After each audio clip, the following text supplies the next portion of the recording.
Hello students, John Marshall, Cunningham, S.N. Roy, Archaeology, ASI, Archaeological Survey of India, Archaeological Findings, Valleys, Importance of Valleys. Yes, in history we go through all these things and the growth of civilizations just after the Neolithic Age, just after the Stone Age. A very good morning to all the students. We are at the first chapter of your first book, The Ancient History, and we are doing the first chapter, that is Bricks, Beads and Bones.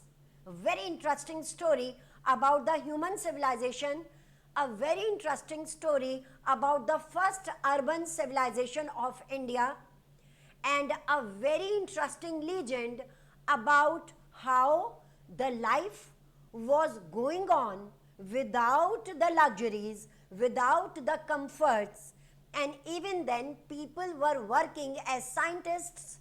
They were observing all the things very carefully, and finally they gave birth to a very mature culture. And that mature culture can be seen in the archaeological findings in the two important cities of that time, Harappa and Mohenjo-daro, in the northwestern part of India, modern Haryana and the nearby areas. And unfortunately, after the partition of the country, when Pakistan was formed, in the comprising the northwest frontiers of India, the maximum part of this civilization went to the area of Pakistan. Even then, the archaeologists, the historians, the philosophers, they are able to track, they are able to know about this mature civilization. They are able to tell us about this urban culture where there was use of bricks.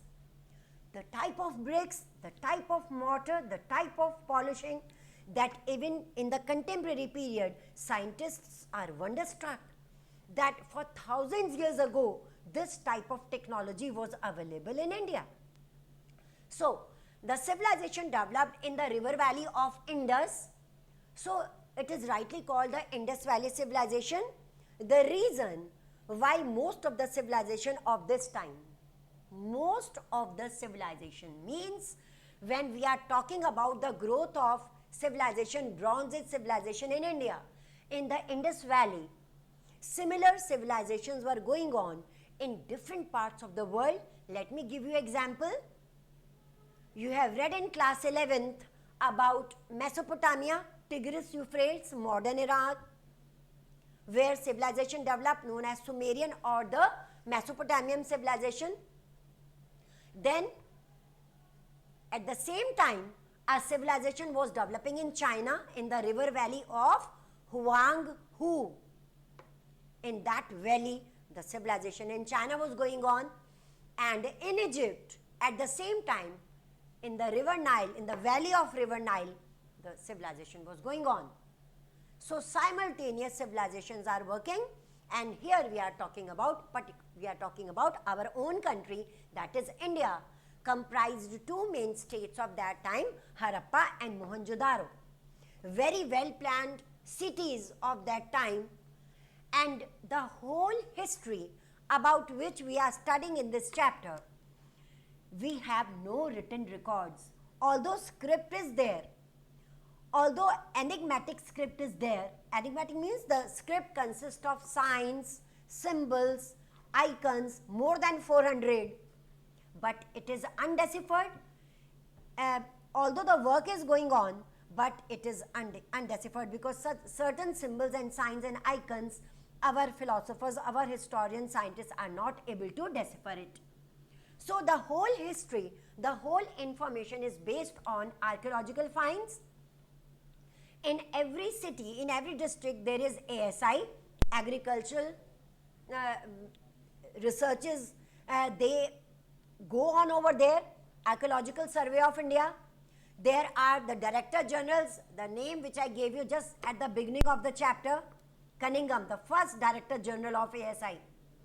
John Marshall, a very intelligent and a very awakened British official who gave us very valuable information about the Indus Valley civilization. So the question arises that everywhere the civilizations developed in the river valleys. Why? It was because water is a precondition of life.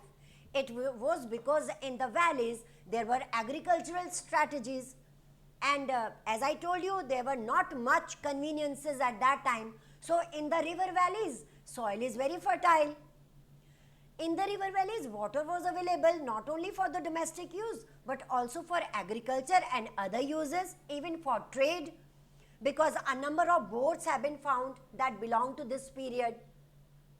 A number of seals have been found that belong to this period. Seals are made of terracotta, and when later on copper and tin, these were the first two materials, first two minerals that the people of the Indus Valley civilization they got while plowing the land, copper and tin. Fire was already discovered, so they mixed copper and tin, and a new alloy, that is bronze, was in use. So that is why this civilization is also rightly called the Bronze Age civilization, because bronze tools, bronze implements, copper implements, the implements made of tin, they were used during this period. A number of artifacts have been found in the excavations. A number of artifacts, including, I told you about the seals. Seals are of different shapes. They are of different types, particularly made of terracotta, that is baked clay. And the seals consist of the picture, the engraved, the picture of a bull or the picture of any other animal, or even the priest king. A statue, an image, a half image of the priest king have been discovered, have been unearthed by the archaeologists, that give us the idea that there was an authority at that time for the people, because different type of crafts, different agricultural strategies were there from the very beginning. But after that, certain other crafts developed, so there was a need, the need that there should be an authority over them. So the priest king have been found, the architecture. Then in the findings, a number of pots have been unearthed. Different types of pots, earthen pots have been unearthed. And some of them are very big, that means the granaries, the grains, they were stored because in the valleys people were able to produce surplus. And there were other general pots that are used in our daily life. S.N. Roy wrote a book that is known as The Story of the Indian Archaeology, in which he gives us a very valuable information about the different aspects of this civilization. This civilization is very, very famous for its town planning and for its domestic architecture. As far as the town planning is concerned, the whole town was divided into two parts. The one part was the upper part, that was called the citadel, and there was the lower part also. Although citadel was a raised place, it was an upper part of the town, and it was smaller as compared to the lower town, but it was very, very important because citadel was the place of the authorities, it was the place of the royal family, and at the time of the invasions, at the time of any calamity, all the masses, all the subjects, all the people were they were protected in the citadel. Correct? So the town was divided into two parts, citadel and the lower place. Lower part was a bigger one, a larger one, where there were houses made of thatched roof. And in the citadel, all the houses were made of bricks and bricks and mortar, cement. Here the houses were made of mud and thatched roof. So like this they planned their towns. Then in the towns, roads cut each other on right angles. Roads were very broad, and as far as the drainage system is concerned, drains are covered that tell us about the people of Harappa and Mohenjo-daro, that people were aware about their health problems. People were aware about the hygiene. As far as the domestic architecture is concerned, even in the domestic architecture, all the drains met with the main drain and houses were kept very clean, and there was a very good system of the domestic architecture. Very surprisingly, all this information which we are studying in this chapter, that is based on the archaeological findings. Then in the archaeological findings, a great bath had been unearthed, and the great bath was connected with the theory of religious ceremony. People used to have a holy dip in great bath at the time of festivals, and festivals were mainly concerned with good crops. Very good surplus crop is there, surplus grains are there, then people used to amuse, people used to enjoy, and this was the festivities. So great bath, a very big structure of great bath have been unearthed, and again the polishing, the mortar, the bricks, the scientists are wonderstruck to see all this technology of that time. Correct? Apart from the great bath, there are certain burials that have been found in the excavations, and the burials tell us that people believed in life after death, because whenever someone died during this period, during the Indus Valley civilization, their dead bodies were buried, they were the burial places, and when they buried a particular person, all the belongings of that person, all the belongings, they used to keep all these belongings with the dead body inside, because they believed in the theory of life after death. This will continue in the coming chapters also, when we will study about the empires, when we will study about the Mauryas, empires, etc. Then we will come to know that these burial ceremonies, these burial traditions, they continue till long. Correct? And people had this philosophy that the person would be needing all these things in the next birth. So people had this idea, this view. Then we come to another artifact that have been unearthed, that is different types of bones, different shapes of the bones of the animals, beads. Actually, certain costly stones have been unearthed, and it is perhaps estimated that certain stone like blue stone, that was not available in India. So perhaps these were brought from the different areas, from the distant places.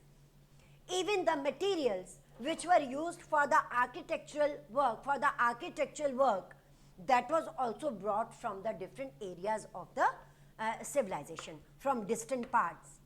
So it simply means that there was good system of transportation and communication, because historians tell us that a number of boats have been found.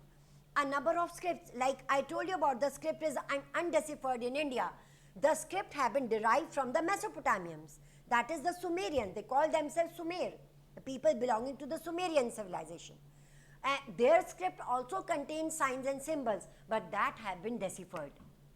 And when it comes about the information of India, it contains such icons and symbols. Some of them are very easy to recognize, because they contain certain pictures of animals, insects, etc. But certain symbols and signs, historians and the researchers are not able to understand at all.